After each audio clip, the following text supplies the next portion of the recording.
welcome back to my channel and my photography series. And last week I shared with you the equipment I use as a photographer and videographer, and today I would like to share with you the software, the editing software that I use as a graphic designer and in my branding. So I work with all the Adobe programs.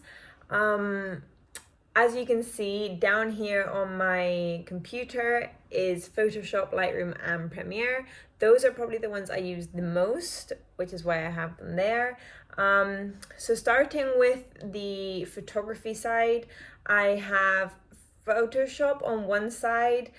This I use more so for when there's just more heavy editing involved, basically. And then I go ahead and use Lightroom when it's more so for editing photography, just the lighting and the color and just more things like that, especially when it's a big quantity of photographs and the main goal is to make them look all similar. For example, if I ever photograph an event or do a big photo session in a similar location, the idea there is that the editing comes out all the same, so I can create a preset inside of Lightroom and apply them to all the photographs, although normally I will have to tweak each one individually.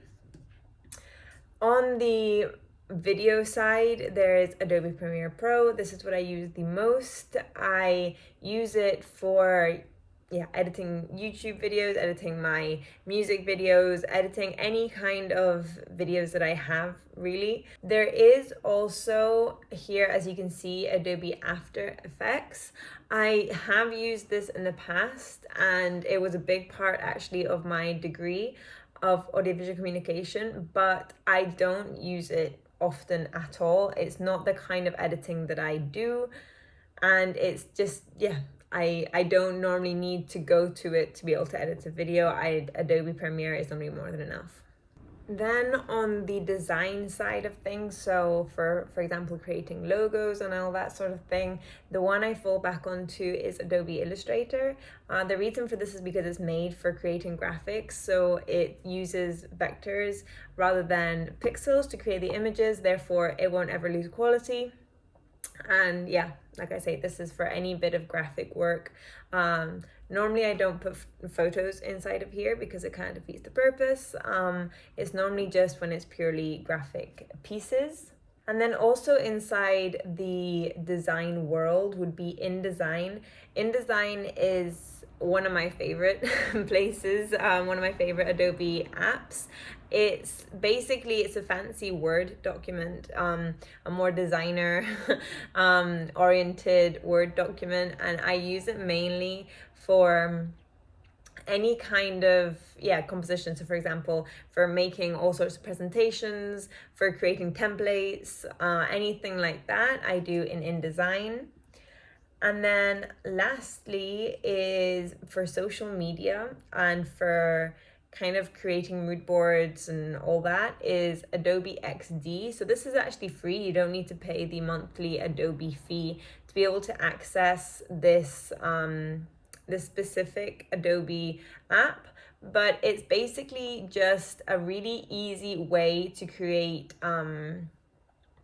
workboards where you can play around with it. So I use it, for example, here is my Instagram feed. So for planning things like that, I fall on this because it's just a place where I can see it really clearly, and I know that there are apps for this, but as I do manage quite a few social media accounts, then it's not, for free, you don't normally get to have multiple accounts in there.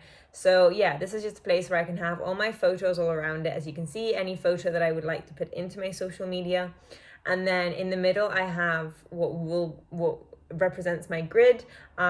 Here, all these I've already posted, and then it comes up to here, which is what I will be posting in the future and where I can plan it all out. So that is it for my software. This is the main editing software that I use in my day-to-day job. Adobe is just what I learned with. I have also dabbed in other softwares, but at the end of the day, Adobe is just what resonates the most with me. And as it does have all the different softwares for all the different applications, you get used to that way of working, those tools and that setup, and it's easier. For me, it's just the most comfortable way of doing it. So yeah, I hope you enjoyed. If you have any questions, or if you want me to ever do any kind of tutorial or how I edit anything in any of these softwares, please let me know down below. I'd be more than happy to do that. And aside from that, I'll see you in the next video. Bye.